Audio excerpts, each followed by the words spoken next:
Hello, Taurus, Sun, Moon Rising, and Venus Signs. Kamusta kayo? Sana po nasa mabuti kayong kalagayan.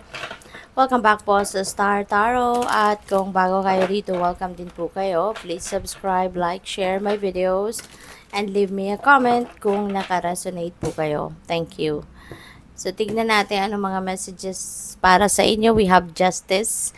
Taurus, justice will be served kung yun ang hinahangad ninyo, kung yun ang ipinaglalaban ninyo sa ngayon. Makukuha ninyo, no? Kung ano yung deserve ninyo na outcome, yan ang makukuha ninyo. And pwede rin na ang iba sa inyo rito, ito yung may tuturing ninyong success. Ito yung may tuturing ninyong tagumpay.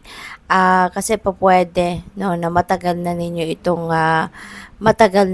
itong hinahangad or matagal na ninyo itong pinagtatrabahuan na makuha ang hustisya, no, para dito. So kung anumang bagay, ito depende sa inyong sitwasyon.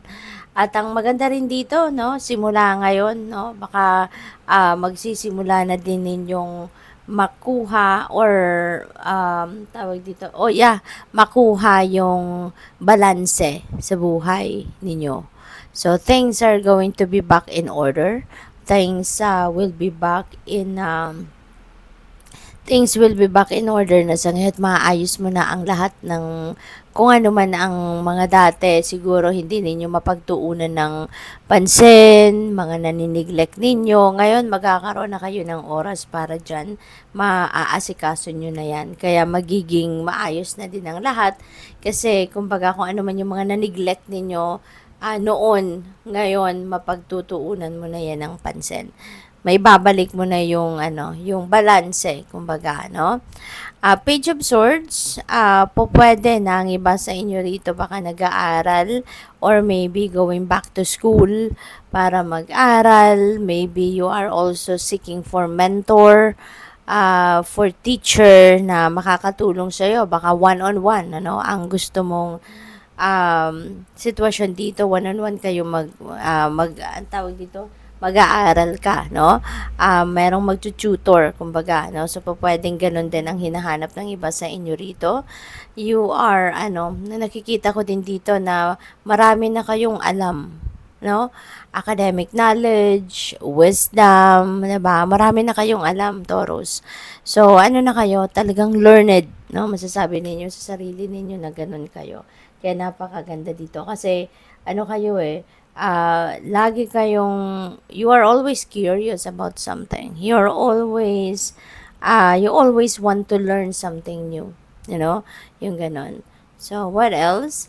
We have 3 of Cups. Ayan. So, may kasiyahan, Maaari na yung tagumpay ninyo rito, yung ipapanalo ninyong kung ano man ang ipinaglalaban ninyo rito, eto na yung isi-celebrate din ninyo yan. You are going to appreciate talaga this blessing na dadating sa inyo na mapagtatagumpayan mo kung ano man ang inyong ipinaglalaban, no? So, we have 3 of Cups. You are going to celebrate your success or kung ano man yung wins ninyo, magtatagumpay kayo sa kahit anumang bagay na pinagkakaabalahan ninyo and you are going to celebrate that. Hindi lang ng mga kapamilya mo, kundi ng ng mga kaibigan mo, yung ganon, pwede rin na meron ditong reunion, no? Baka kayo ay may attend ng reunion, may pupuntahang reunion, something like that. So, you are going to be attending a social event, no? Yung ganon. Kaya good luck sa iyo. So tingnan natin kung ano pa yung mga mensahe ni Taurus. We have joy. Ayan. So talagang maraming rason ngayon para kayo ay maging masaya. Okay? Isa na dito, ito yung justice, yung hustisya na makukuha ninyo. Yung kung anong deserve ninyo, may bibigay na sa iyo ngayon ng universe, and that is one reason for you para maging siksik-liglig umaapaw ang saya na mararamdaman ninyo. At ito, 'di ba? Maaring talagang magre-reunion kayo, magkakasama kayo ng mga kaibigan mo, kapamilya, mga importanteng tao sa buhay mo. So that is also going to give you so much joy. What else? We have patience. Ayan. So be patient or talagang your patience is going to pay off. Kasi feeling ko, kung ano man itong pinaglalaban ninyo rito, whether that is sa korte, or sa kung ano mang institusyon na meron kayong inirereklamo or pinaglalaban, you've been very patient, no? You've waited for so long bago ito siguro na mai-award na sa iyo kung ano man, 'di ba? Yung minimithi ninyo or yung ipinaglalaban ninyo rito. So, you've waited for so long for that to come in, 'di ba? Kaya 'yun, your patience is paying off. Yun ang nakikita ko rito. At saka, po pwede rin na yung patience na to, ito yung kailangan din ninyong i-practice sa buhay ninyo with the Page of Swords energy. Kasi 'di ba, kung meron man tayong mga bagay na we are curious about, gusto nating matutunan, gusto nating malaman, may mga sitwasyon na hindi natin pwedeng madaliin ang mga bagay-bagay, hindi ba? Kailangan natin na kahit pa paano maging pasensyoso at pasensyosa tayo, matuto tayong maghintay, 'di ba? For the flow of information, for the flow of energy, kumbaga. Kasi hindi naman natin sa kung kailan natin gustong matutunan lahat, 'di ba? Hindi natin hawak ang lahat ng nangyayari or mangyayari sa buhay natin, hindi ba?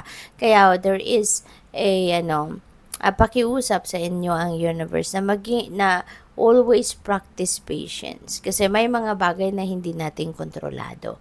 Kung kontrolado natin ang lahat, then pwede pa nating ipilit, no? Kung tayo din lang ang magkocontrol. Pero hindi lahat ng sitwasyon sa buhay natin kontrolado natin. Kaya we need to be patient, no? We have courage. Ayan. So, maging matapang lang kayo, maging matatag, gisingin ninyo ang inyong courage and inner strength sa puso ninyo lagi, no? Para kahit ano man ang problema, ano man ang mga chaos, ano man ang mga challenging situations na maaaring harapin ninyo, ay